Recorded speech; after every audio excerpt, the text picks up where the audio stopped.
Hello again, friends. Welcome to another episode of Golf Subpar. I know there's a lot of trying times going on out there right now, Sleazy, but have no fear. We are here to entertain still. Exactly. There's no days off in show business, Colty. Subpar will go on as planned, coming to you live every Tuesday, bringing the heat, big interviews, including this week's guest, Kevin Chappell, which was a fun one, which we'll get to after this first segment. Yes, we will. It was a very interesting interview, I must say. But before we get to that, I want to say congratulations to you. Oh, this is good. Yes. It was unfortunate the Players' Championship didn't happen, but on a side note, you didn't lose Correct. any ground this week, so you're still kind of right in there. This is a bit of a knock on you. First week you didn't improve on your lead. So, the bad news for me is, A, the good news is I didn't lose any ground. Shout out to me for doing that. B, my window of time, I was always, this is a marathon, this is a marathon. It may not be a marathon now. It may be more of a sprint towards the end. So Sleazy Man's going to have to come with some fire picks here late in the season. This just gives me more time to do research. I was going to say, you definitely have some time to dive into numbers, make some better picks, but if the PGA Tour season doesn't come back, bud, you'll be on the bag. Huge problem. Don't think that hasn't crossed my mind at this point. I'm already allowing for that in the future. But I gotta come super correct next time we get back live with the picks, which God knows when that'll be. I don't think anybody we have no knows. idea. I mean, at least till Hilton Head. 5 weeks is the best case, I think. And in reality, I would be somewhat surprised if that was the time. I think it's more. The NBA just announced that they're coming back in mid-June, or aiming to come back in mid-June at best. I don't think PGA Tour outraces anybody on this deal. So yeah, it's obviously a tough time for everyone out there, especially in the sports world with no March Madness, no Masters, no nothing. It's a tough time right now, but you know what? We're going to get through this. Everyone's going to stay happy, healthy, and Subpar will continue. That's why I'm wearing the shirt that I'm wearing today. You do look fantastic. This wasn't by accident. Thank you very much for that. This, for those who can't see, aren't watching, I'm wearing my official Team Kiradek shirt presented to us by Kiradek Alpha Barn Rat himself. And it's just times like this where things are tough. There's a lot of uncertainty. I find it very reassuring to just look down and see this beautiful beast of a specimen looking back at me, almost saying like, hey, Sleazy Man, don't worry. Everything's going to be okay. We're here in this together, bud. So I like to keep him close to my chest right now. Live every day under the mantra, what would the rat do? I think we could all, if I give one piece of advice right now, live as if you were the rat. Even though the rat's probably out buying like a Lambo or a Ferrari right now, maybe not to that extreme, but just take solace in the fact that we're all in this together, and that's why I keep this man right here close to me. Well, during these times, we've been talking. What in the hell do we do? Very good question. Things are shutting down. A lot of TV being watched. Correct. Obviously, no sports, which is very unfortunate. But give me the Sleazy Man's go-to. Oh, my go-to? Yes. Right now, what I'm digging into? Yeah. At this very moment, I'm digging deep into Homeland. So I started the first few seasons, which was a long time ago, dude. But that was like back literally, I think I was still playing golf. Got out, had less time for watching 12 episodes in a row of a given show. Put it to bed. Now I've gone back and we're starting to rewatch from like season 3, and I'm just smashing through this thing. Mostly at night, staying up extremely late in the evening. They always leave me on a cliff. I don't know if it's by design, but they seem to always leave me on a cliff. The world could be ending every time the show ends. I'm like, oh, Jesus Christ, I got to see what's going to happen. So I click it back on. And next thing you know, it's 3 a.m. And the world's been saved. So that's why you don't respond to my text till about 10:30, 11 in the morning. Correct. I needed a little time to recoup in the morning, get the engines revved up. What are you diving into? You got any go-tos? I tell you, last night I finally watched it. I've heard so much about it. Free Solo. Oh. I mean, I'm still sweating. I'm still nervous. Yeah. Like, that was the most unbelievable thing I've ever seen. Like, how the hell does this guy climb this wall? This El Capitan. I mean, watching it, like, he's holding on for his life by like 2 fingers and 1 toe. Yeah. And he's swinging himself over to other sides. I'm like, nah, I'm out. I'm so out on this. Yeah, that one's like, my hands are, dude, even talking about it, just watching. If you haven't watched that, watch it. It's Free Solo. It's about a guy that basically hikes or climbs, I guess, an unclimbable mountain without ropes or anything. And you're on the edge of your seat. That's a really good one. Colty, one thing I'm struggling with, I know you are too, there's nothing to gamble on, dude. I'm a guy that likes to lose a lot of money betting on stupid stuff.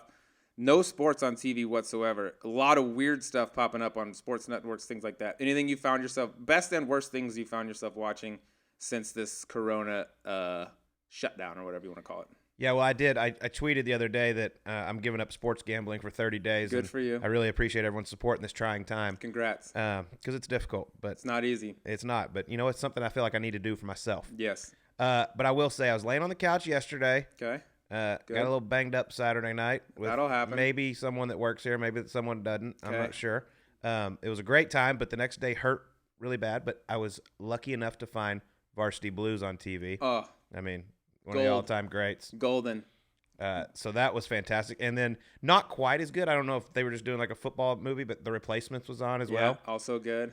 Probably one of Keanu Reeves' best. Keanu's acting chops on full display in that beast. So that's the best and worst probably I've watched so far. Varsity Blues, you watch that in 30 years. It makes me want to go back to high school, be Lance Harbor. I feel like that's exactly what my high school days Is that, were like. were you the Lance Whipped Harbor cream of Pilot bikini. Point? You ever see her in her whipped cream I bikini? love it. It's so good. Johnny Moxon's only one man. That's a great line, too. That is a good one. Tweeter just the whole time is Tweeter, my favorite character. What about you? Oh, man. So this is funny, actually. My best and worst go together. So yesterday I'm on the couch. I just automatically default go to like ESPN and see what's on. I wasn't thinking. I was like, oh yeah, nothing's on. So I scroll through. I think I'm on ESPN2. All of a sudden, there's sports on. I'm like, oh my god! And it is the World Dodgeball Championships. Did you happen to see this? I saw it on the guide. I didn't watch it though, but I saw it. I was like, ooh, if I don't find anything else, I'm watching that. You But that's when I found you Varsity should have Blues. kept it locked because all of a sudden I'm like, all right, cool. Here's some sports happening right now in the world. Let's watch this. I watched 10 minutes of them. Like, this sport is awesome. I mean, the level of dodgeball, there's dudes catching them to the dome, going down. It's high energy. It's fast paced. I was like, this is the best. And it was Austria versus some other country. I don't know who it was. It had the letters on the screen, but I couldn't tell you who it was. And Austria was just putting the wood to this team. So I was like, oh my God, dude, Austria is unbeatable. I go on my phone. I'm like, I wonder what Austria is to win this world, what the odds are for them to win this world championship or whatever. I look at it. It's not literally as I'm like scrolling it on my phone to try to bet on them. It comes, they're going to break. They're like, all right, we'll be right back with the 2018 World Dodgeball Champ. I was like, not the right year. I'm an idiot. That's how hard they're searching for content. I tried for to bet the right dodgeball. now, Yeah. I was trying to find anything. I was like, Austria's unbeatable. I've seen 4 seconds of this show. Obviously, they're the team to beat. Well, that's why we have to keep bringing the heat with Subpar to entertain these people, because there's not a whole lot to watch out there, but you can always count on the Sleazy Man and myself. Absolutely. We will be here. All right. Well, this week's interview, Kevin Chappell, was very interesting. He showed up with a bag, and I was nervous from the start. We didn't know what we were getting into. All we know is he showed up in costume, and when the guest comes on a show and asks you to participate in a little costume game, you kindly oblige, and that's what we did. We give the guests what they want. He made us look ridiculous, but to be honest, hey, if he's happy, we're happy, and we'll do it for any future guests out there. But right now, let's listen to what Kevin Chappell had to say on Golf Subpar. Well, here we go. It's time for another episode of Golf Subpar, and for those of you who can't see it at home, you're missing out, because we have a narwhal, a teddy bear, and Sleaze. Yeah, I didn't even know this was happening Mr. today. Incredible. I just felt like dressing up today, and I'm coincidentally, you guys showed up looking the part as well. So this is just a regular Tuesday for the kid. Well, we should introduce our guest. It is PGA Tour player Kevin Chappell, and he was kind enough to show up with these costumes. And what our guests want, our guests get. Well, thanks for having me. You guys look great. What you guys don't know is I went and practiced in my outfit today, so I'm 8 hours in, so let's get after it. I'm just impressed the costume fit me. Yeah, you get them big for just in case of the fluctuation in size. There's some room for growing in that one too for you. What exactly? So explain what you are, because I was unaware when you showed up today. All right, so there's some backstory. So I got a costume box, and of course, I frequently wear outfits for my costume box, and okay. You guys are each wearing one that I enjoy wearing. But so the narwhal came about. My daughter turned 1. She had a unicorn party, and I felt left out that there was no male version of the unicorn. So I've created this mythical character of the narwhal that is basically the unicorn of the sea.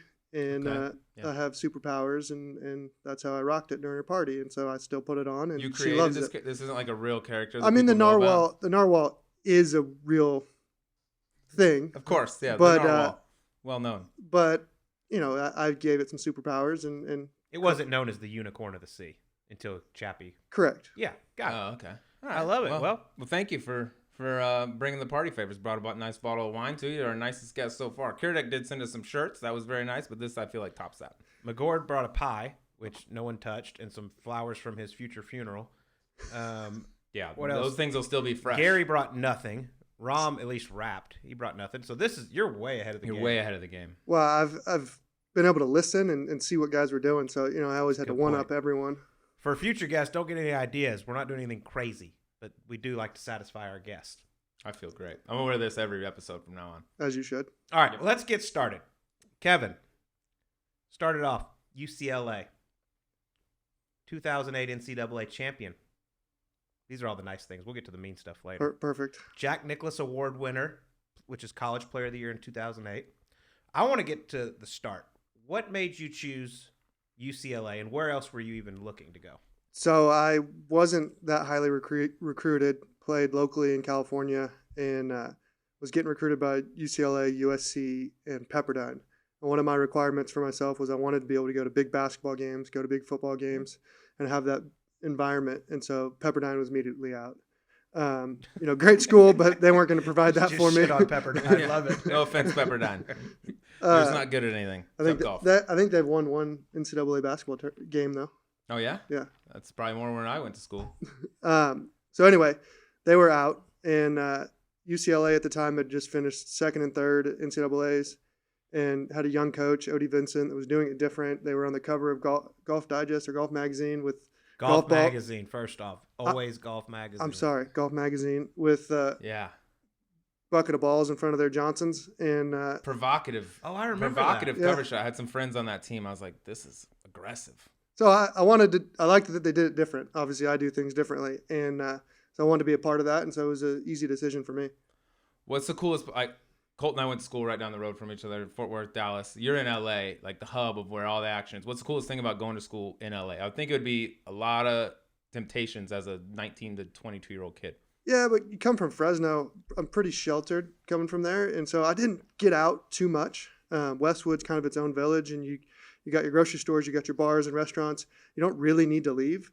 A big night for me would have been going to Santa Monica, 8 miles down the road. Ride the little Ferris wheel? Yeah. But, for me, I guess the highlights were going to play Bel Air or going to play Riviera, and you see, a celebrity teeing off. You see Cheech Marin teeing off. You see Randy Quaid?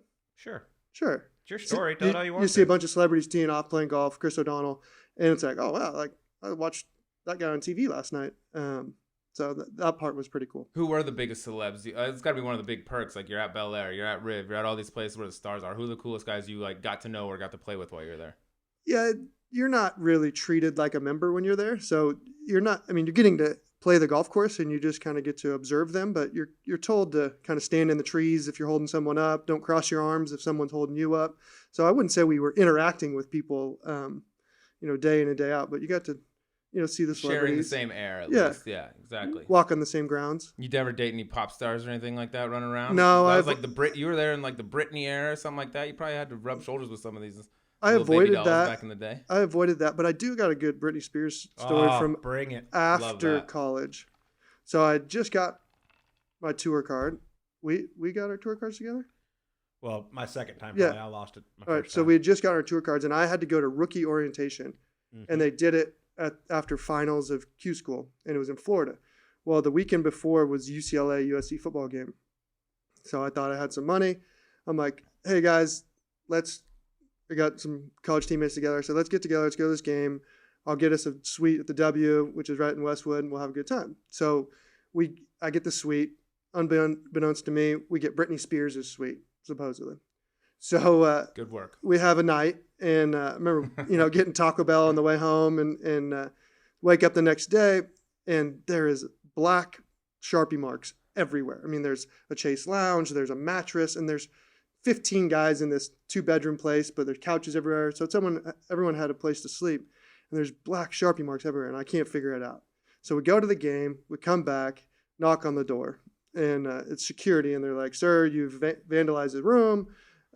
Yeah. we need, here's your bill." And so there's like a bill for the mattress. So of all things, I had to buy the mattress. That's what you want as a hotel mattress. Yeah, and, from the W in LA. But they could clean the couch, but they couldn't clean the mattress. If there's damage to a mattress, they have to get rid of it. And I'm like, well, first of all, why can't you clean the mattress? And they're like, well, we can't do it. It's against the law. Da, da, da. I'm like, well, if I'm buying the mattress, you're going to ship it to me. So here's my shipping address. And they're like, well, no, you don't get the mattress. And I'm like, well, I'm paying for it. I'm what buying do you mean? it. Yeah. So we get in this argument. Finally, they're like, all right, we'll leave the mattress. You just got to pay for the cleaning. So I guess what had happened, I come to find out after they leave, is a guy had passed out and we black-footed him. So we colored his foot in from his toes up to his up to his hip flexor, and he was a sleepwalker. So he walked around all night and found different places to sleep. Well, everywhere he slept, there was Sharpie. That is amazing. I've never heard that prank before. I've heard a lot of like pranks you do when dudes are passed out. I've never heard coloring his entire leg from his feet to his hip, basically, in Sharpie. Talk about your all-time backfire. I don't blame you for wanting the mattress, though. I mean, Right. poor Britney Spears slept. That's what I'm thinking. I would have been perfectly fine with that bill. Yeah. That's good. Here's my shipping address. That's a good story. I like Just a it. little, Still just a don't- little Sharpie prank amongst the fellas. Still you know don't what have I the mean? mattress. Must have got lost in the W. mail. Westwood. We need that. We need that Britney Spears mattress. Yeah, please. that's one for the archives. Back in the day, Britney, not current day, Britney. We don't want that one. No, this was heyday Britney, Yeah. dude. Heyday. All right, let's go back to UCLA though for a little bit because I want to talk about the you won the 2008 NCAA championship, which is a huge accomplishment in college. Before then, kind of like your senior year, did you know you were going to turn professional? What was your long-term goal? And did that winning that tournament kind of set you on your way, or did you have some setbacks as you turned pro? So yeah, I mean, that was always the goal, right? Turn professional. And so I've always been a big evidence guy. So I kind of had shown some talent at the junior level, which is why I was getting recruited. When I got into college, I wasn't real good. I started getting better and I started to see some success. And so I was like, okay, there's some evidence that shows maybe I should try to turn professional.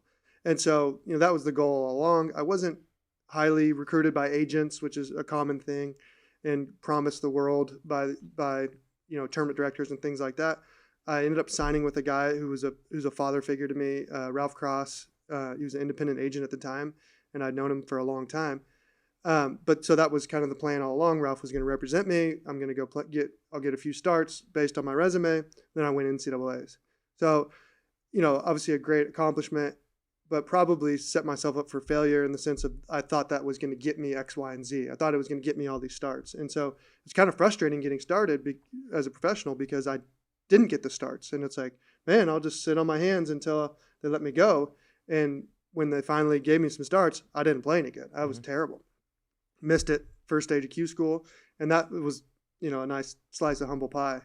It wasn't going to be as easy as I thought it was just because I was playing good in college. There was no guarantees that I was going to have a great professional career. And so I kind of really had to look in the mirror after missing it first stage and reassess and make a plan about how I was going to go about it. After you won all this stuff in college, like you won NCAA, you won like every award you could win. You're a 3-time All-American, all that. Like golf feels at that point like probably pretty easy. Like, hey, I'm succeeding at this level. Of course, I'm going to succeed at the next level. When you got up and you did miss it first stage and stuff, was that a shock to the system? And they're like, oh, this is a little harder than I thought it would be. I thought I'd just cruise through this. Definitely. But, as you guys know in golf, you take your lumps a lot. It's rarely that you get to throw some punches when you're playing golf. And so, that's kind of how I looked at it. Once I was able to remove the emotion and in the failure of missing at first stage, it was like, okay, what do I need to do? And so what I really struggled with was that when you're in school, basically 16 hours of your day is accounted for, whether it's practice, class, workouts, study hall, whatever it is. They're telling you where you're going to be for 16 hours. And you're getting all the stuff done that you need to get done to be eligible to be getting better. Well, when you turn professional, it's on you. You got 24 hours in a day, and you got to do all that stuff. And I kind of got lost. I was like overwhelmed by it. You can go practice if you want to. Yeah, you don't have you to. don't if have you to. don't want to. You can go to the Someone's gonna tell gym. you No school. Yeah. We don't got workouts at 6. Yeah. You can do whatever you want. And so I thought I procrastinated a little bit, and which probably stunted my growth that I'd been having in the college ranks. And then once I was able to kind of put my finger on that as being the nucleus of why I wasn't succeeding, then it was, all right, let's fix this. Let's get focused and let's get back to work. I found it interesting. So you went through those struggles, which was probably great, made you who you were. You go out, you went on the Korn Ferry Tour in 2010. You become a rookie on the PGA Tour in 2011. You go out and qualify for the U.S. Open and finish third as a rookie on the PGA Tour. Like that's not normal. And it was your first ever major championship.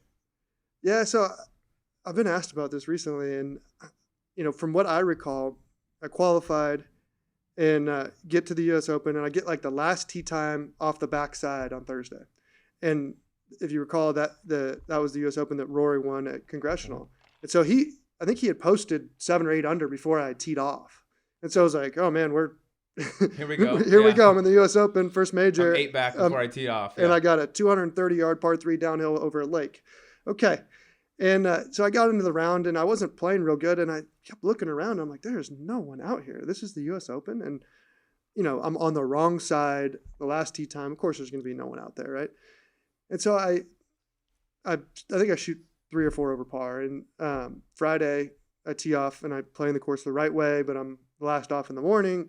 And it wasn't even a thought in my mind, let's go win this golf tournament. It was like, okay, I got to play well to make the cut. And I remember hitting it to like 8 feet on the 9th hole for eagle, my last hole of the day.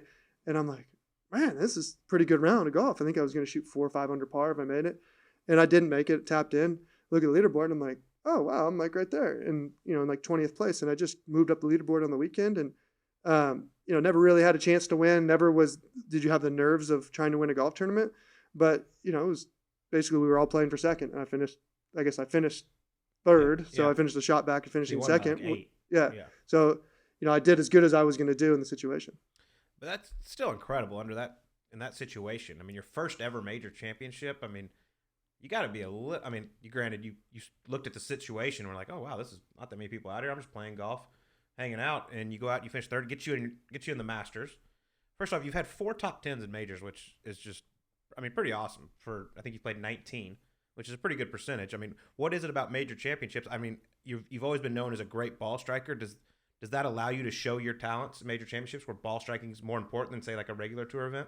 So I think, it's all about attitude for me. And so I embrace those. I embrace how difficult the majors are going to be a little more so than I do, say at Bay Hill last week. It's like, sometimes a regular tour event, you can shoot 20 under par and finish, 6th or 8th. And that's a bit frustrating. But you go to some of these harder events on the PGA Tour or majors, and that it's going to be a grind. That people are going to have a bad attitude about it. People aren't going to be able to handle getting hit in the face. And so I kind of embrace that mentality. And, if we look at where I've had success, even like San Antonio, where I won, it's not, you don't have to shoot really low. You can get the wrong side of the draw. You can get bad breaks there. And so you really have to embrace it. Colt, we'll talk about, I'm sure we'll talk about that here shortly. But so that's kind of my mentality in the majors. And I think it benefits me. Yeah, it's true. And so like, basically, that's what Brooks Koepka came out and said last year, and he kind of got ridiculed for it. And it's what you kind of just said.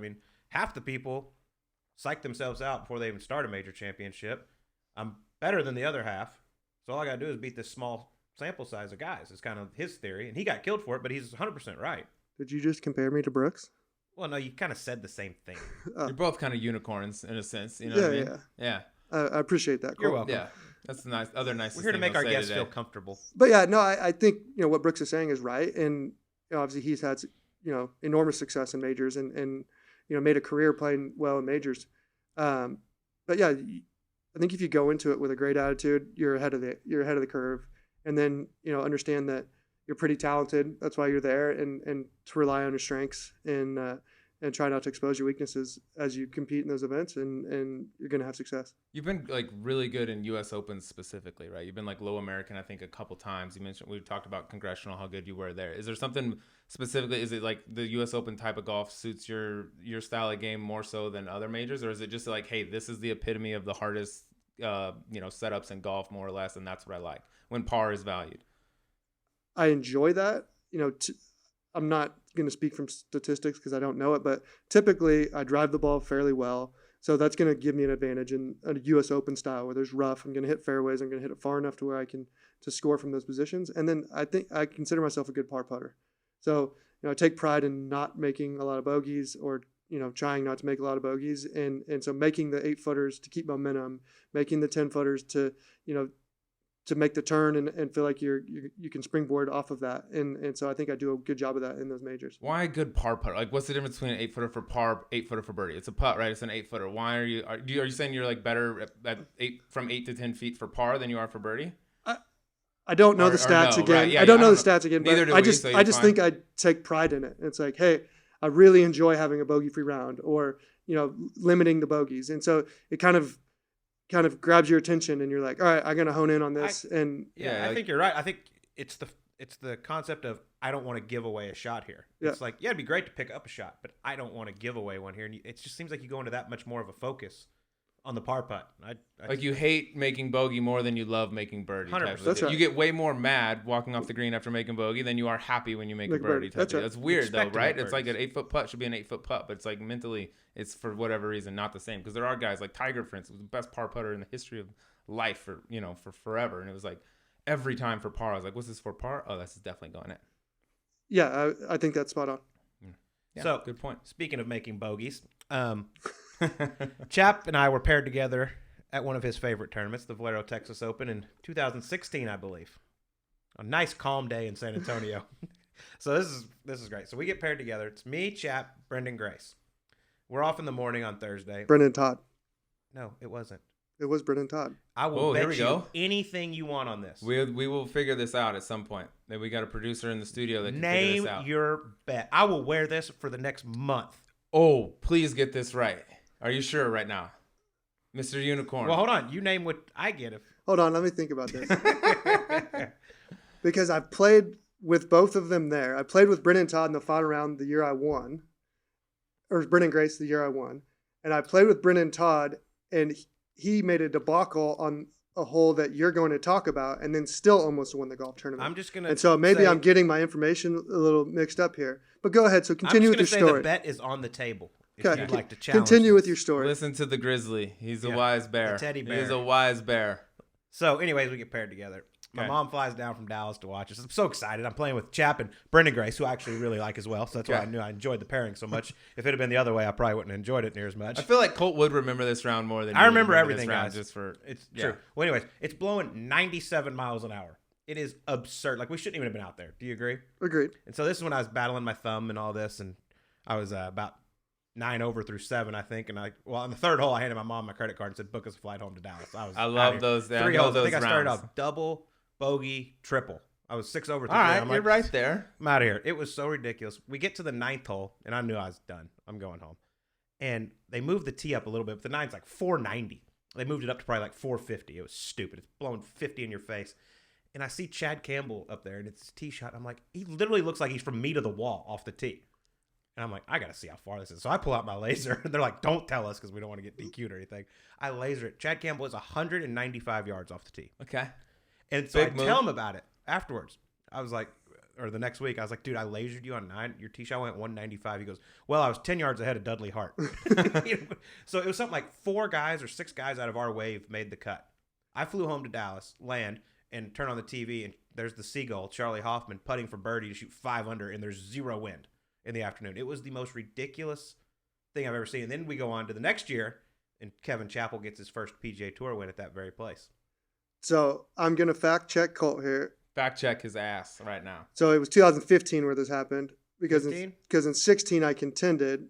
I finished about fourth or 6th. That's fine. 15. I still know who the third person was in Okay. the group. Well, but so you can We're not understand. big You can understand where stat being accurate type of you can guy, understand know what where I the mean? confusion comes from. Shoot from the hip. But I finished my that round, and Colt withdrew, and then he pulls out his laser, and whoever was on the tee with us were like, "Colt, don't tell us." And the first text I get when I turn my phone on is a text from Colt, and it says 191 or whatever it was. Dude, it was unreal how hard the wind was blowing. It was ridiculous. If he tells you the yardage right there, are you in trouble? I You don't. can't get in trouble for that. There's so can many you? stupid rules. Yeah. in this I know, game, like we I don't would wanna- never we don't want to wanna know risk it. too. Just like don't even speak to me right now. But Correct. like also that would be a terrible rule. Like I would just walk up and just DQ whoever's leading. It's like, oh hey dude, you got 201. Oh, sorry, So you're here, dead. okay, fact check me on this. The year you won, 2017, San Antonio was after Augusta, correct? San Antonio was after Augusta. Okay. So you weren't having the best year Correct. at the time. So I was on the sidelines injured. So I go to a week of Golf Central down for Golf Channel. So on Monday, I'm doing this bit, and they have you make your pick for the week. So Oh, I remember this. I think you finished like 21st at Augusta. No, I finished 6th at Augusta. Okay, you finished 6th. The totally was lying, but you weren't playing good. But you switched like golf balls. I had changed. So Nike had got out of equipment in 2016 in the fall or late summer, and I really struggled finding stuff. And so I changed everything, and then I slowly changed back to what I was having success with. Well, I knew that. So, anyways, he played terrible all year. Played great at Augusta. So we're doing the segment on Monday, and they're like, pick a winner for the week. And I gave these reasons why, and I said Kevin Chappell. We get done. Everybody's like, why the hell are you picking Kevin Chappell? I was like, well, he likes this place. They go, he's been playing terrible all year. I was like, I think he found something last week. He got some old equipment. Watch. So I text him. I go, don't make me look like an idiot this week. Goes on, wins the golf tournament. One and done, Golf Central. I'm undefeated. I quit. Genius. Yes. Genius. That's when Colt became Genius. Colt Stradamus Yep. at that point. Nostradamus. I played with. Oh, no. I get it. I get it. I'm See with that? you. See what he I'm did not there? going to lie, guys. My head is sweating in this right now. You look so uncomfortable so right now. hot here. I'm having a It is hard so time hot looking here. at you. We might have to take a break. and just seeing the beads. Ah. Brendan Grace. That's Thank you, Oh, producer okay. Mark. That means you get You get to wear that for a You month. can get out of Okay. that. Get up. So at the Masters that year in 17, I played with Jimmy Walker, who had just won the PGA the year before, and we played Sunday at the Masters together. And I played a great round of golf. I think I shoot 4 or 5 under, and we putt out. And I remember going into scoring, and I think I was in like 9th place when we finished. And I was like, "Hey, what gets back in the Masters next year?" And Jimmy's like, "You don't got to worry about that. You're back in." And his caddy was in there, and he goes, "You don't got to worry about that. You're going to win in San Antonio next week." And so he was actually the first to predict it, Andy Sanders, and then Colt picked me Just stole my thunder. on Golf Channel. But I mean, that is all credit to you. I wish you got a job with Golf Channel again and started. No, picking that means me. I'd have to live in Orlando. That sounds terrible. Yeah, he, I like he ain't cut out Scottsdale. for it. It's Look nice how he here. sweats right now. Imagine what You he'd put do in this thing on Orlando, your dude. dome in here. It's hotter than hell. Look at this little grizzly bear, dude. God. He's in heat right now. I think it's the best. By the way, you looked. sent me some pictures after you won that the event in San Antonio from the plane, and your caddy was puking into the toilet of the plane, which is basically like, don't use this toilet unless like for an emergency or whatever. What was that night like after you won? By the way, you had one of the better celebrations I think on the PGA Tour that year in terms of winning. Before we 'Cause get you to never the know what's going to celebration, happen. can we get to the reaction? Yeah, when you made the putt, and The- what yeah, was the- going through your mind as because you got about 12 feet to win the golf tournament. What first off to get the monkey off your back because you're a guy known as one of the best players not to have won yet. What was kind of like your thought process going into the putt, and then what did it feel like once it went in? So yeah, so I had a bunch of close calls in 16. Hadn't played well in 17 thus far, and to get in position in a place that I'd had success at, meant a lot. And so we're playing the whole back 9, and I made a birdie on 14. I made a birdie on 14, a par 5, and then immediately bogeyed 15. And we're looking at the leaderboard, and basically I think it was 12 under par that I won at, and I was the only one that could really get to 12 under par, that had a reasonable chance to get to 12 under par. I think Brooks posted 11, birdieing the last hole, and we're on 16, and I'm like, Joe, we're the only ones that can get to 12. We're the only ones that can get to 12. If we can do that, we win the golf tournament. It was so simple to me. Yeah, It's just like make a birdie and you win. And so I had a good shot in a 16 and just miss. 17 was playing drivable, and I hit a tee shot, and it ends up in the right fringe, and I didn't have the balls to chip it. Like if I chip it, I could hit it pretty close. If I putt it, I take 5 out of play, and I'm going to have 15 feet. And I'm like, well, I'd say if I have 3 chances at birdie coming down the stretch, I'm going to make one of them. So I don't make it on 17. So playing 18, I'm like, oh God, really One testing left. my theory Yeah. here. So hit it to, 12 feet. And it was a really simple read. You mentioned Siegel earlier. He had made a similar putt the year before. So it was something I was familiar with. I'd watched him make it. And, a lot of tension around winning golf tournaments, not having done it in, 6 or 8 years in my professional career since winning on the Web.com tour. And, to see it go in, trust the read, hit the good putt, see it go in, it was euphoric. And to get to celebrate with a friend, Joe Greiner, who was caddying for me at the time, that made it even more special. What was it like? Because Colt mentioned this. Like at the time, you were known as one of the better players to have never won, and that's like a label that gets thrown out there. Right? There's best players that never won, best players that haven't won a major, things like that. How nice is that to get? Like it's kind of a compliment in a sense, right? Because there's not many guys win out there, right? There's a very select handful. So you're in that category, like best guys that haven't done it. But once you get it, like, is that just a huge relief in the sense that just like, thank God I'm not in that conversation anymore? Yeah, it's a nice compliment to have. It's like a people backhanded compliment. People think you should be winning, but it's even nicer when you can't get that compliment anymore because you have won. I think you're seeing that with guys like Tommy Fleetwood. Azinger took some flack recently for, I think that's what he was trying to say, and he threw some jabs at the European Tour. But it's a monkey that exists for sure, and it's nice when you can bury that. Yeah, absolutely. That monkey's never been on my back. I've never had any listed monkey under that. I don't know, Colt. You almost won the 2016 Players. It's true. It was a hell of a week. That was Yeah. a long time Who- ago. Surprised we Who haven't brought beat you that there, up Colt? yet. Yeah, someone decided to take about $300,000 out of my pocket by birdieing 17. Oh, Colt only talks about that, by the way, like on a weekly basis. That's actually the first time I've Kevin talked Chappell, about that. friggin' birdie 17, dude, stole $300,000 from me. No. He hardly remembers it. It was a great It week. hasn't so affected him. You should try having one every once in a while. Hey, dude, I Anyways, got jickeys for days. We'll stay on some golf topics here. So you are the 10th player ever to shoot a sub-60 round. There's been, I think, 12, but on the PGA Tour, not the other tours, not the Jicky Jacks. Those don't count. Those count a lot. You shoot 59 in your first PGA Tour event back after back surgery in the second round at Greenbrier. You got really emotional afterwards. First off, tell us what it was like coming down the stretch knowing you had a chance to shoot 59. And second, why did you get so emotional? So it's probably it's one of the better accomplishments of my career, shooting 59, after being off for 10 months. I guess a great accomplishment and probably a mistake at the same time. For me, it validated that I was ready to be competing, and in hindsight, I wasn't even close. It was a great day. I made some putts, I hit some good shots, and I was able to do that. But I wasn't even practicing yet. So I was on a ball count, and I could warm up with 44 balls, and then I'd go on the golf course and hit 30 some odd shots, and that was the max I could hit.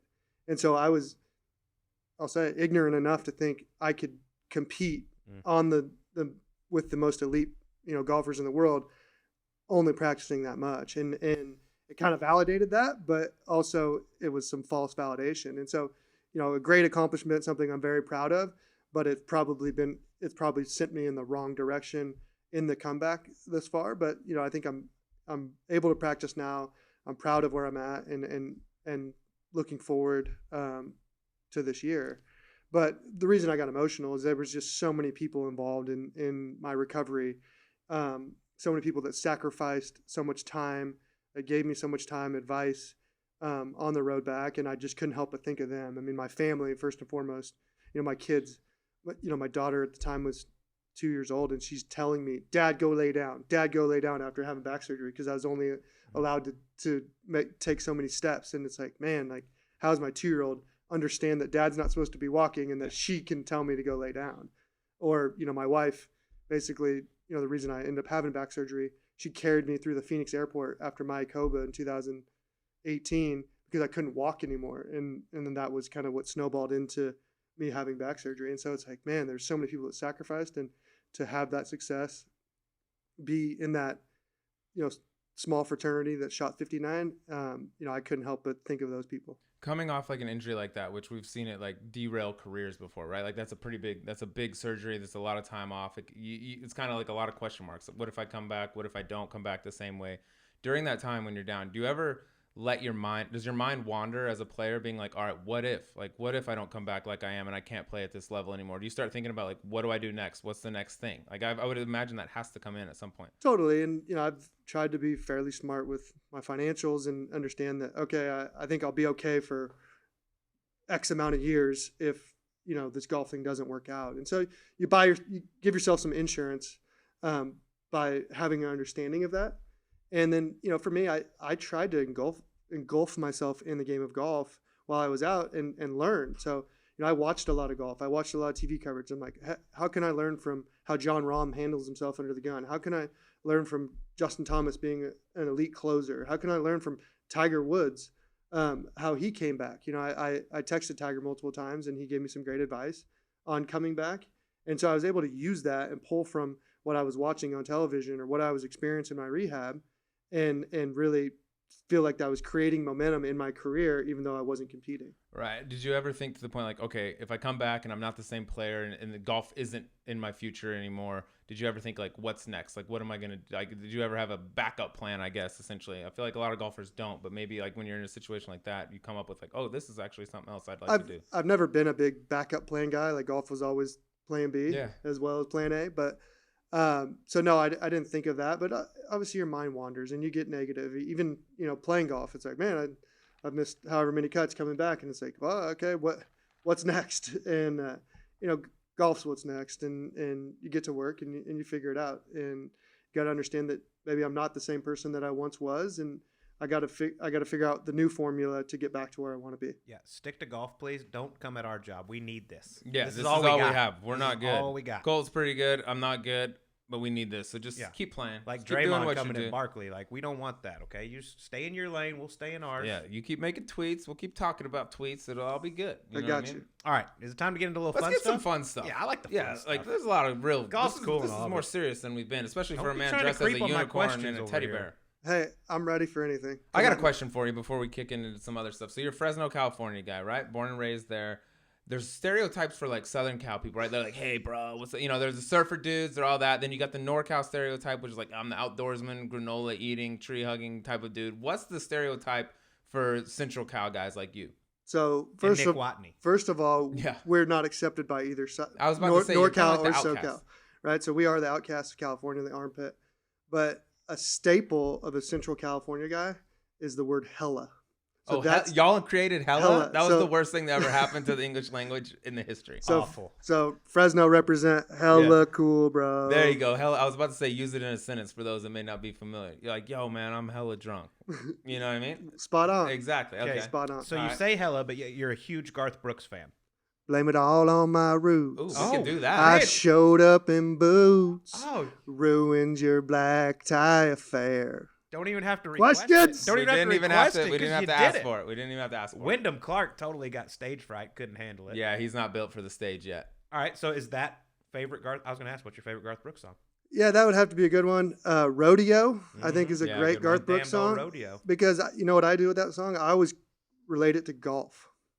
And Explain. Sounds they right. talk about competing on Sundays. The thrill of competing, the agony of defeat. He talks about it in the song, and I just can always relate to it. I like it. That makes sense. How many times have you seen him in concert? Twice. God, he's unbelievable. So I'm sure one of your next questions, based on what I've listened to See, this is before. Stop where you projecting. studied- Stop you pretending to studied know what we're before gonna the do. show. So We're I gonna go would somewhere I would different. trade places with Garth Brooks in a That's not second. the next question. That is common knowledge, though. Okay, and You're really pissing me off. Everybody, no- I would too. no one can engage a crowd the way he can. I mean, the guy does. He was one of the first to do stadiums, and he sells them out, and everyone's singing every Like word to multiple his times songs. a day. Like Yeah. I'm doing 2 shows on Friday. So- Sold out. I mean, Yeah, It's hard to I mean, beat. it's a fair. He's unbelievable. He's my favorite. I as want to well. know a little bit more about this Fresno. Who's the most famous person from Fresno? Where do you rank in that hierarchy? Because there's some dudes from there. Aren't the Diaz brothers from there? No, they're they're from from Stockton. Yeah, but it's kind of like, does that count? Tim McDonald Who's that? played safety for the Niners. You're more famous than him. I know you. Okay. I don't Okay. know him. Nick Watney went to Fresno Yep. State. Mm-hmm. Plays for the Clippers now. Played for the Pacers. What is Oh, his the name? dude that annoys Paul, LeBron. Paul George. Yeah, No, Paul that's not George. right. He's actually native Fresno? No, he went to Fresno Yeah, State. yeah. Okay. What Mike- about Carr, Mike the Spring- quarterback? Mike Springer has 4 PGA Tour victories. He's from Fresno. The Cars, they played Yeah. at Fresno State. Trent Yeah, the Trent Cars. Dilfer, a friend of all of Dilfer, us. shout Still from out. Fresno? Yeah. Well, he's played there. Played at Fresno. I actually didn't know he played there. Oh, yeah. So, Oh, yeah. I mean, A lot of quarterback lineage at I Fresno. think I'm top 20. So Diaz brothers, Stockton, that doesn't count. That's a total No, different thing. I was about to ask you if you've That's ever Ricky run into him. Barnesville. Yeah, it is Ricky Barnesville. Have you ever been in a fight, though, speaking of the Diaz brothers? Ever been in a real, actual fight? You don't Never strike been- me as a fighter. Never been in a real fight. I was always the instigator, and I always had The backup? I always had a group of guys Smart. that I was like the protected one. They're like, "Hey man, you got the talent to get out of here." So so we're gonna make sure you do. And so I always had a This is why me and Chap are friends. This is what it was like in Fresno. Like, yo, man, you can make it out. yeah, exactly. That's what it was like. So That's it's how like- bad? Is it that bad? There's multiple like house parties where cops would come, or there'd be an incident, and everyone's like, "All right, just Yeah, call you- call my mom. She'll pretend to be your mom, and you'll get out of here." The cops will let you. You were let like the leave. kid that had a chance. Like, no, not this kid. Like, Yeah. take the fall for him. Like, he's got future. Exactly. Okay. Exactly. I didn't know Fresno was that bad, dude. Yeah, it's not that good. Okay, well, It's there you probably go. like From But a it's- native. Springs but- compared to Stockton. From But a it's where I'm native. from. Yeah. Okay, yeah, you I rep love it. it. You rep it hard. You want to go next, Sleazy? Now, fire. You want to get into some 49ers? I know No. you're a big But Niners hold on, I guy. got something before we get in the 49ers. Okay. I need to know what the name Mason Gamble means to you. Oh yeah, this is good. Mason This Gamble. will test you right here. I'm gonna This say is that's nice. something to do with UCLA. but it doesn't ring a bell. Okay. Wow. Every time I bring a question up to a guest like this, I stump him. I love Gary this. didn't know who like the Godfather. Gary Woodland didn't know who, like the Godfathers of sociology. Well, were, that's not surprising. which is impressive. Believe it or not, considering he I do majored in that. listen to this mediocrity that you guys Okay, produce. thank you. Not Yeah, we mediocrity. appreciated This that. is gold. Okay. Okay, All well, right, let me good. tell you who Mason Gamble is. He is the man or the young boy that beat you out of the role for Dennis the Menace back in the day. What a stud that guy was. Wow. Tell us I just how- found out about this. How you actually went and auditioned to play Dennis in Dennis the Menace. Uh, Obviously, you weren't old enough to really So make a choice. But being a parent now, I think I probably understand the situation a little bit better. But so I think I may have caught like a news segment on TV and was like, oh, audition to be Dennis Menace. Send in your videos here. And I was like, Mom and Dad, I want to do that. And they're like, okay. So they take me in the backyard and they got the big camcorder. My dad's like this. And they ask the questions that needed to be asked. And I don't know that they actually ever sent in the cassette tape. according to us, they sent it in. And I agree. I lost. First To off, Mr. Gamble, there was who has yeah, gone on to huge things. Who's by done the way. nothing. He's Pretty a sure he household won some. name. Pretty sure he won some awards for that. Household name. but there was 20,000 kids auditioned. Where would you say you ranked amongst those 20,000? 19,999. I'm pretty You sure I beat out got. Sleaze. Yeah, I got one person. I beat. auditioned for the same thing all the way from Colorado. I was like, I want to be that too. How old were you when you're doing these little child auditions? Well, that was the only one I ever did, and I was like 93, I believe. so I would have been 7. Yeah. 7, a little 7-piece. Stud. Is that the blonde career? hair. Is that the career that got away from you? Think of what you could have been, dude, if you landed Yeah, on yeah, think that of that. massive If you Dennis would've- the Menace role as If a you were child. you might not have ever played golf. I might really have a opiate problem or drinking problem like Child every other stars childhood turn out star. great, dude. You and Macaulay Culkin could be on the corner just huffing glue or whatever it is. Incredible. Whatever child stars do, dude. They make $8 billion at age 7, and they're like, okay, well, I might as well blow my whole life. Yeah, well, man. their parents take up most of it. Yeah, You get exactly. nothing. Yeah, you would have still had to take up golf. All right. at Well, some we're point. glad you didn't get the role of Dennis the Menace. Okay. That's incredible. I had no idea you auditioned for Dennis. I'd never heard that story in my life. So Gotta props do your to you. research. Gotta do your research. He's a multi-layered guy, dude. This Kev. He's not just a golfer, man. He's Talents. an entertainer. Yeah, All right. exactly. Well, now let's get into something you really, really care about, and that's the San Francisco 49ers. And I know you're kind of riding your high horse a little bit off this past season. They made it all the way to the Super Bowl, kind of threw up on themselves a little bit coming down the stretch. We'll get into that in a little bit. Got a few trivia questions for you. Oh, test the knowledge. Here we go. See how loyal of a fan you are. Let's start off real simple. Why are they called the 49ers? 1849, the Gold Rush. Good job. Okay, 1 for 1. I grew up in California. That's like something you study. I Yep. said Yep. we're going to start it off simple. Okay. Okay. The unicorn, 1 for 1. Bring Yep. it on. How many Super Bowls do they have? 5. Same as the Dallas Cowboys. God, we've got to break that tie soon. Okay. It's really stressful. Want to have a bet on who breaks it first? Actually, we have a bet, by the way, that I'm We gonna. did? Yeah, You Hey, say it. I hate to break it to you, Colt, but you owe me $100,000. No, I Oh, don't. hello. Yeah, okay. Elaborate, please. Think This is totally not true. I never. forget $100 that. grand. We're talking. This is a lot of real. money. This This is is a lot of real, money. Yeah. So This is more than the Dennis have the to Menace role. Talk to my lawyer about I can't this. believe this hasn't come up. But so Gary Woodland, Colt Knost, and I, we traveled a lot together the summer of 2007. Well, some of these stories aren't appropriate. No, please. This is an open forum. This is a safe And space. our blood alcohol level may have never been legal, but we spent many nights together. And I think that Colt and Gary were a year ahead of me, and so they were ready to turn pro. And so I think Colt was popping off about how he was going to go have all the success on the PGA Tour. And so we had a $100,000 bet on who could win first on the PGA Tour. Little did either of us know that it would take 12 years for one of us but to after do 10 it. years, it expires. Oh, okay. There's no statute on that bet. Understand. We're on a team here. So Okay, but this is fun. This is $100 grand. And This so, is nice. and so I think one of us won before the other. So who I owes thought who it was 100 grand? first professional. Do you need win. legal counsel on this? I thought it was So, first professional. so win. you wanted me to pay you more than what you made for your first professional win? No, I made over 100. I made over 100.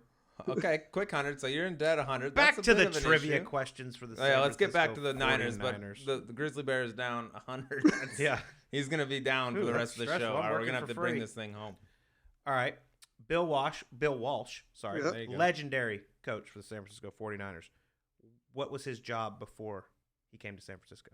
Coached at Stanford. You're good at this game. I'm proud of you. I thought he was Dennis the Menace. Yeah, exactly. Okay. So the Cowboys had the pick before the 49ers the year Joe Montana was drafted. I don't know if you know this. Do you know who the Cowboys took in front of him? I do not know that. I'm a diehard Cowboy fan. I have no idea who this guy is. His name's Doug Cosby. What a good idea that was. Nice pick, I There you Cowboys. read go. last night how the Cowboys said they were going to take whoever that was highest on their draft board if the pick got whenever the pick got to them, because they were ahead of San Francisco. I mean, they're big rivals and all this. And Montana was still on the board, but they had Roger Staubach and I think Danny White as their backup. And they're like, oh God, we can't take Montana. We're loaded. Could never We take Joe Montana, dude. take Doug Cosby. That's whoever the hell a that is. franchise crippler taking a guy like Joe. All right, what is the mascot's name of the San Francisco 49ers? I do not know that. Yes, Oh, wow. I knew I'd I get thought it. you'd nail that. What is it? Sourdough Sam. I have no idea. Sourdough Uh, Sam. If I would have made something up, I would have gone with like Goldie or something. Yeah, that's what Yeah, I that would would've make thought. more sense, I think, than Sourdough Sam. All right. Sourdough bread. Got San two left for you. Yeah, yeah. Two left for you. How many numbers have been retired by the San Francisco 49ers? I'm going to just guess 10. Close. 12. Who was the last? Jerry Rice. Good call. Yes. Last, this isn't a trivia question. This is just personal opinion. Who will be the quarterback of the 49ers in the 2021 season? I think they stick with Jimmy G. Would you be for them trading him back to New England for Tom Brady? No, I think you got to invest in your future. And I think Jimmy G has some experience in the system. He hasn't done it yet, but I think he has the potential to do it based on the team that they have This around is him. a forward thinker right here. GM maybe in your future after the golf ends. Coming for you, Lynch. Yeah. More attractive, Tom Brady, Jimmy Garoppolo. Go. Tom Brady. Oh wow, You proven. like the Wow. older men. It's proven. It's proven. that's factual. hmm I There's bet, I data. bet Jimmy G does all right. There's Yeah, he's data. not hurting. No, he's got 137 million and he looks pretty nice. It ain't, Girls it kinda ain't like terrible. I get it. It ain't I terrible. get it. It ain't terrible. You want to get into a little E9? I got one more. I got one Yeah. more real golf question though. Oh, we're going back to the Yeah, real golf question. Looking at your career up to this point, if I told a 21-year-old Kevin Chappell at the time that at your age you'd be a tour winner, have a number of top 10s in major championships, be one of the only guys in history to shoot 59 on the PGA Tour, would the 21-year-old Kevin Chappell be surprised by this? Would he be happy by this? Would he be satisfied with this? What would he have said at the time? If I said, here's your career, fast forward 13 years. I think 21-year-old Kevin would have said I underachieved. Now, knowing what I know, what I've gone through, I've done a good job of managing my career. If I were to give advice to the 21-year-old, it would be to be patient and slow down a little bit. And so I think I would have had more success knowing what I know now as a 21-year-old. So I underachieved, but if I were to change a few things, I would have had more success. Do you think the Interesting. 21-year-old Kevin Chappell would have been surprised that he'd be dressed as a narwhal on Golf Subpar? No, I think 21-year-old would have been surprised he wasn't naked. Do you think 21 Kevin? I'm glad you're not. Do you think 21-year-old Kevin Chappell would have been sober enough to answer that question? No. Okay, that's what we were getting. Not to. at the Dogwood Amateur, Okay. I'll tell you Yeah. that. Yeah. That's a story. So for he does another day. remember where the bet happened. He knows. Yeah, I I don't don't remember acknowledge this. it. That's incriminating evidence It right is. there. Your case just got stronger. Putting that in my pocket. You just got stronger. All right. All right, It's bring it time. up. We do this with every guest, as you know, since you're a loyal listener Kevin knows. of Golf's Subpar. Emergency 9. Number 1, who would play you in a movie? Ryan Reynolds. He's my doppelganger. Oh, humble. Very Wow. humble answer. Ryan Reynolds. God, you do love yourself. Oh, my God. Between Gary Woodland and Kevin Chappell, who's got Gary just immediately Denzel. I mean, the strut is identical. Oh, he's got the mean strut. We talked about that strut for a while. All right, quick follow up to this. Doesn't count as one of the E9s. Title of your movie, go.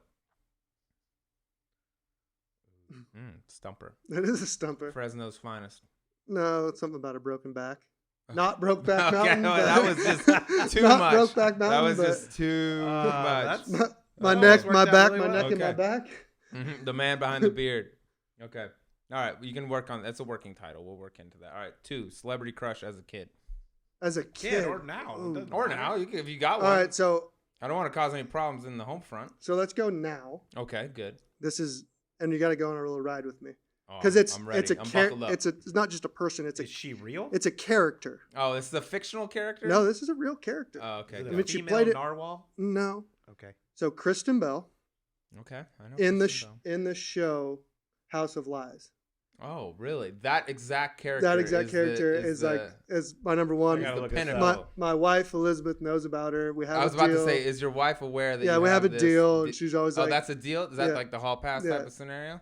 That's good that you got that brokered already. I'm All right. perfectly Slide fine that with in this. I'm perfectly fine with All it. right. She Colt, plays a the role. Grizzlies She's a giving it approval. she plays a lawyer type. She's a boss. She's sexy. She's vulgar. She does it all. This is great. On to the next I thought it was question going to be before like a something weird name, like happens. Jennifer Lopez next. No, but he's like, let me tell you why. Kristen Bell from House Yeah, of Lies. because I mean, Kristen Bell's very girl next door in real life, but in this, she plays a different role, She's a boss. which kind of takes her up a notch for me. So the power kind of does it for Yeah. you. Okay. All right. Fair All right. enough. Colt, 5. Aliens, are they real or fake? Real, Why? because I believe it. That's all you needed to hear. First contact, them to us or us to them? Them to us. Has it already happened? Yes, When's the next contact? probably today. You think someone's communicating with them Yeah, right now?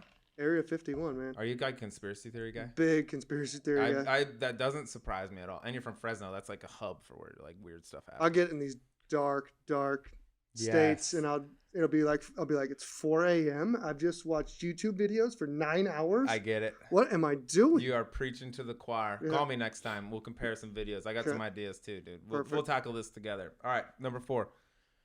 Tour player most likely to be arrested in this calendar year. Go. And for what? On what charge? I love these questions. Yeah, this will test. This will test it.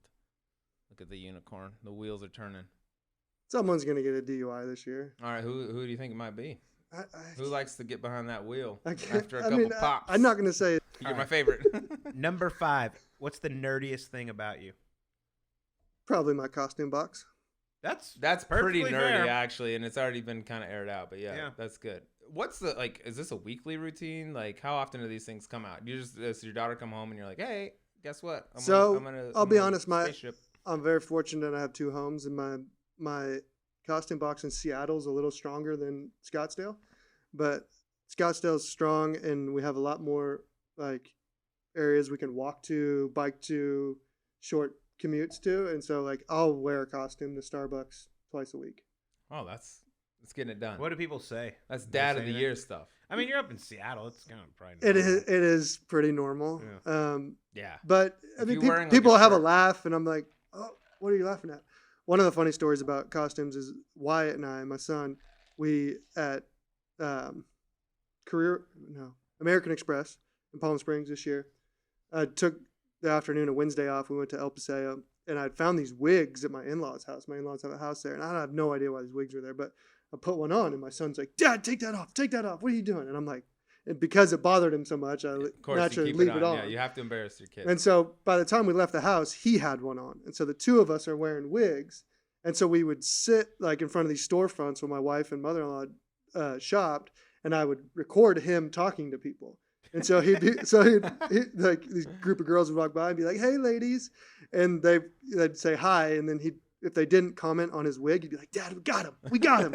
And so yeah, and so that's one of my favorite, costumes I have, or situations I've No wanted better father-son bonding than just dressing up like a couple of babes and heading down to the Starbucks. You know what I mean? Correct. Couple of babes. Couple of babies just getting some coffee. You know what I'm talking about? Let me rock this mullet and Yeah. see what you have to say. I'm the about old it. bearded lady at Starbucks. We tricked him, Dad. By the way, I passed Wyatt at the Phoenix Open this year, and he still said, "Beat it, Colt," as I walked. Oh, by. you got him Great- trained up. Great parenting. Yeah. We Beat it, might, Colt. you know, Not hi. it How are you, Mr. Knost? Nothing. Right. Beat right. it. might be something in the Kool-Aid we feed him. Yeah, it's true. Possibly. Okay. I love it. Number 6. Number 6, most embarrassing moment on the golf course. I think I know one. Go ahead, PGA Tour. Send me the fine. Yeah, go ahead. Just you're in a safe space, dude. There's been a lot of embarrassing stories. So told here. this was at the Wyndham Championship in Greensboro, North Carolina. Yes. This was my second year on tour, and I was having a terrible year, and I basically felt like I was on my way to missing my card. And I'm playing the practice round. I don't know who all was in the group. Brant Jobe is someone I know that was in the group, and we're on the 7th hole in a practice round. We're playing for $20, $50 max. And I hit a bad shot on this par 3, and I'm frustrated. got a lot of aggression towards the year, and I give it a club throw. And I throw Oh, this boy. thing forward 40 yards. And it hits on a tee box, it lands on the grip and bounces dead left and goes into a group of guys, and it hits someone. And so I'm like, oh my gosh, I've never felt so small in my life. I have to go apologize to these guys. And they handled it great. I mean, they couldn't have been better about the situation. I couldn't have felt worse. At the time, I'm sponsored by Ruth Chris. So I'm like going to my bag. I'm like, how many gift cards do I have in here? And I'm like pulling them out. You I'm own like, 10% of Ruth Chris. Please guys. don't tell anyone. Yeah. Here you go, guys. Don't tell anyone. Yeah. Here's dinner on me, And so I give it to them. Well, these guys proceeded to follow me. The next, I'm going to say I made the cut. I have no idea if I did. For 4 days. And I'm just like, every time I see them, I'm like, oh gosh, don't tell the story to that person right there. Don't tell the story to that person. And luckily, it really hasn't gotten out. But that was pretty embarrassing when you throw a club and it hits someone. Yeah. What was the damage like? Any injury? No, on that? no injury. Okay. And they couldn't have handled it better. So I All right. felt okay about it, Disaster but- There's averted. definitely Yeah. been worse. Disaster on the averted. PGA Tour. I don't know. You can't hit a fan with a club. I know a certain someone in Yeah. Cancun that slammed his club and the shaft broke and stuck into some guy's leg. I know And some. I I know also a know broken club that involves stitches in the dome piece. Who you know as well. Up in the northwest. Up in the northwest part of the United States. So you're currently third. So on that's that list. fine, dude. You're fine. A couple of bruises and you get a bunch of free meals at Ruth's Chris. Sign me up for that. I'll take a sandwich to the shin at any time. I really wish you were still sponsored by them. I'm not gonna lie. Me too. Yeah. Yeah. Sounds All right, work on incredible. that. The grizzly bear. This guy gets a little hungry. Kind of sounds nice. Yeah. He's coming out of hibernation. Yep. All right. One thing you currently do not own, but would like to one day. Man, that's a good question too. Mm-hmm. So Those are I've deep kind of thinkers. done things backwards in my life. So I turned pro. I buy the $120,000 car, and I'm like, yeah, this sucks. I can't drive over the curb on my way to the golf course. So Was that yeah, the Jaguar? yeah. I remember that. so this is out. And then my wife and I decided to build our dream home, and we're like, oh yeah, this is fun, dream home, and we're get in it. We're like, is this dreamy to you?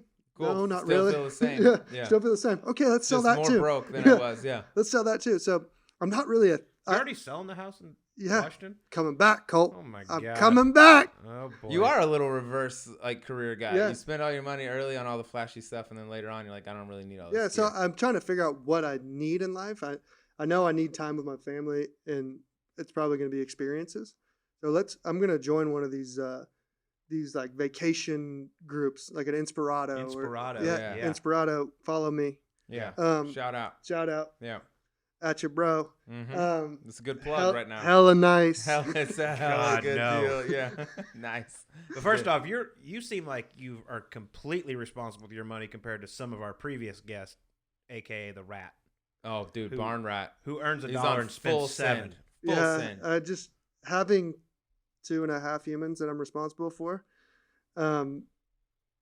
I have to think about them as well. I Yeah. love that. Yeah, the Rat. He ain't worried. He gets $1 million, spends money. I remember when I first met you, had the big Jag on like 24s, Yeah. big dishes. I mean, and if you all even that stuff. in that car, if you even looked at a curb, you'd hit it. Yeah, that's just you're guaranteed that in a year that thing's not worth anything. It's like, yeah, here's my car. I had a It's got bunch of couple rims that looked dings. like Swiss cheese. Yeah, those things were toast. I remember that. Now you're like driving a Jeep Cherokee, Yeah, like regular. Beat Jeep. it, guys. All right, we regular got to skip number 80. You already answered it. Trade lives with someone. So I'm going to substitute because you already ruined Okay. this one. I'm You already sorry. want to trade lives. But I with sang a Garth Brooks. song. All right, you did sing a song, which was beautiful. Yeah, you by the did. way. You got pipes. All right, so Elizabeth, your wife, big Seattle Seahawks fan. You're a Niners fan. Big rivalry nowadays. Can you please explain to me how it goes when y'all watch games together? Because they say happy wife, happy life. So neither of us will budge on who we root for. I tell you what, we went to Mexico this year together, played without any kids, and they played each other. It was the first time they played each other, and it was an overtime game. Seattle ended up winning the game, but it was really funny how the game went and how the conversation went. And so whoever's team was winning, they would be like, "Oh man, if you guys could just stop getting so many penalties, you guys would be playing all right." And then my team would be winning, and I'm like, yeah, I mean, you guys missed 3 field goals. Like, that's the difference in the game. We're always like kind of building each other up, and the Niners kind of mismanaged overtime, in my opinion. And so about 2 minutes left in the overtime period, Seattle's getting ready to kick a field goal, and I gave her a kiss and said goodnight and didn't even watch the end of the game. Oh, didn't even give her the pleasure of rubbing it in? No, Yeah. and, it's probably the best case for us to keep them separate. But funny thing is when we had kids, we were like, all right, we clearly have a rivalry here. Well, the Giants were good at the time in baseball. Rest in peace. So a big Giants fan, and so I was like, all right, if Wyatt can be a Giants fan, I'll let him be a Seahawks fan in football. Okay, and so it's a fair trade. So it was a nice trade off, and so that was our thing. Well, your kids, they have their own agenda, and so he couldn't be a bigger 49er fan. And so it's just so funny. He is the worst person to watch a game with. I mean, the Niners score, and it's like, Mom, your team's losing. And just rubbing it in the whole time. She 100% thinks you taught him all Correct. that. And yeah, exactly. And so that's been fun to like kind of monitor that. And that actually what made the Super Bowl loss a little bit easier because he took it so hard. He's crying, the Niners are going to lose. And I'm like, buddy, it's okay. Your team's going to lose more than they're going to win. Let's just get used to this. That was one last thing I was going to ask you was, did she root for the Niners in the Super Bowl? So she's a much better spouse in terms of team rooting than I am. She rooted for the Niners. That's very nice of her. And I think it has something to do with my son. I'm not going to give her all the credit to lessening my blow, but I think he had something to do with it. But when the Seahawks win the Super Bowl, I do not root for them. I'll admit. That's awesome. That's fair. All right, last one. Would you like to ask it, or would you like me to? I'll go ahead and ask it. As a big fan of the show, 10-foot putt for your life. You know what's coming. Your life's on the line. The unicorn, the underwater unicorn, life on the line. 10-footer. Me or Colt, who you want putting it? How many Red Bulls have been drank? 3, normal amount. They're stable. Yeah. Exactly. And I'm balanced out. What's your state? Perfect. Colt. 07 prime. Oh. I'm sorry, Sleaze. It's okay. I believe in you. No offense. I believe in you. I thought this is how my whole career has gone. If you were gonna have one guy pick you, thought it would be Chappie? It'd be Chap. Yeah, I thought it was too. That ends that segment for the whole year. He's done it. That's all I got. It's so hot in here. I'm not gonna lie. Yeah, it's not cold. Thankfully, and I just want to say first, I want to say thank you so much, Kevin Chappell, for joining Golf Subpar. You were an absolute treat. That's all I got to say. Thanks there it is. Thanks for having me. having me. He's ever said. Appreciate you coming on. It's been an honor. The party favors too. Thank you for the costume. Whoever's next has a lot to live up to. Can't wait to see you guys at Starbucks. Granted, I'm sweated through every single thing that I'm wearing right now, but it was worth it for this. And that was Kevin Chappell on Golf Subpar. Sleazy, that was a good one. Interesting. That was fun. That was fun. Although about 8 minutes into the interview, I was sweating profusely under my Mr. Incredible outfit. I was like, I am gonna lose 7 pounds in here today. Dude, I had the bear head on. Oh, you had the hat and on the whole time. My head was sweating so bad it was ridiculous. But felt like I worked out a little bit, so I didn't have to do anything the rest of the week. That counts. That's like a sauna trip. That's what big time journalists like ourselves do. We just grin and bear it through the elements. We put on a real professional interview. That's what we do. Tell you what, it was quite nice to have him sing a little Garth Brooks for us, though. Very impressive. Not bad pipes for Chappie. Impromptu, without even having to nudge him at all. He wanted to show those vocals off. I think every guest has to sing. If they're have any sort of song memorized, they should have to sing it. I mean, Wyndham kind of backed out a little bit. He's a little Chappie scared. made up for it. First off, Chappie's a big fan of the program. He watches every episode. He kind of knew a lot of the questions that were coming. We're gonna have to throw some curveballs. Yeah, we are. We're gonna have to mix it up. They're getting to. They're knowing what's coming. They're like the Astros. They already know what's coming before it gets. Well done there. Thank you. Yeah, but he was a great guest. He's got such a bright future. He's such a good ball striker. It's great to see him back from injury. I tell you what, it's impressive what he's done in the major championships over his career. How he hasn't played a ton of them, but when he does, he's up there. Yeah, he's one of those guys. I feel like the harder the course, the more I like Kevin Chappell. You know what I mean? I don't know if I think that some shootout 27 under is the best thing for him. But like Valero Texas Open, where he's won, where it blows $1 million, it's really tough. Plays great. U.S. Open's toughest conditions in golf. Plays great. I like him as a guy that plays better the harder the conditions are. He was great, but obviously no gambling this week, so we go straight on to Colt versus Drew. You came up. You got a victory last week. That was more of like a pity victory. I don't even know if I count it, but I will accept it. But we'll get back to the real deal today. Producer Mark, what do you got for us this week? All right, you guys have touched on this a bit already, but you have to give one up permanently: golfing or gambling on sports. Oh God. Oh, gambling on sports for me, no doubt. If I can't go play golf, I will go stir crazy. I'll have absolutely nothing to do. I'm not really good at anything else, and I need to be outside. I got to be able to play golf. Question to the question. If you give up gambling, do you get to gamble while playing golf, or is it just I'm going out for the love of the game? Oh, that's a great question. Love of the game, no gambling. You're going to go out there and just cruise 9. That would be difficult. Try to shoot a good That'd score. be really difficult. that sounds terrible. That sounds brutal. I think I would rather give up golf and just drive around in the cart and watch my friends play and gamble on them playing. I'm going to say I'll give up golf before I'm changing gambling. my answer. I want to do that now. I got to have some action. Those go hand in hand. Yeah. All right. A lot of events have been pushed back. Would you rather see the Masters in the summer or in the fall? For me, it's the fall. Yeah, I mean, the summer, I don't think the golf course will be ready. It's too hot and humid in Georgia. Just won't work. The golf course is closed anyways to the members. So I think you got to go fall, which will still be very weird. It'll be a very different looking Augusta National in the fall. Yeah, I don't even think the summer is doable with the conditions. It would look nothing like, even if they were to open the course, it would look nothing like the Masters. I think the fall would be the closest thing you could get to simulate conditions in April. But if they have it at all, got to be fall.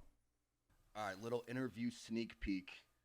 Would you rather wear a bear costume for a month or pay Kevin Chappell $100,000?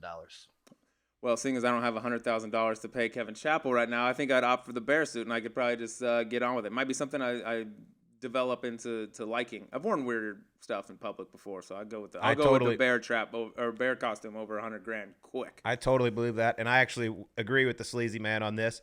I wore the bear costume, and if we can get the air conditioning pumping, I'm perfectly fine with it. It's super comfortable. Think how much attention you get. You go down to the dog park just dressed as a bear. Girls become, oh my God, what are you? You're a little grizzly bear. You're the cutest.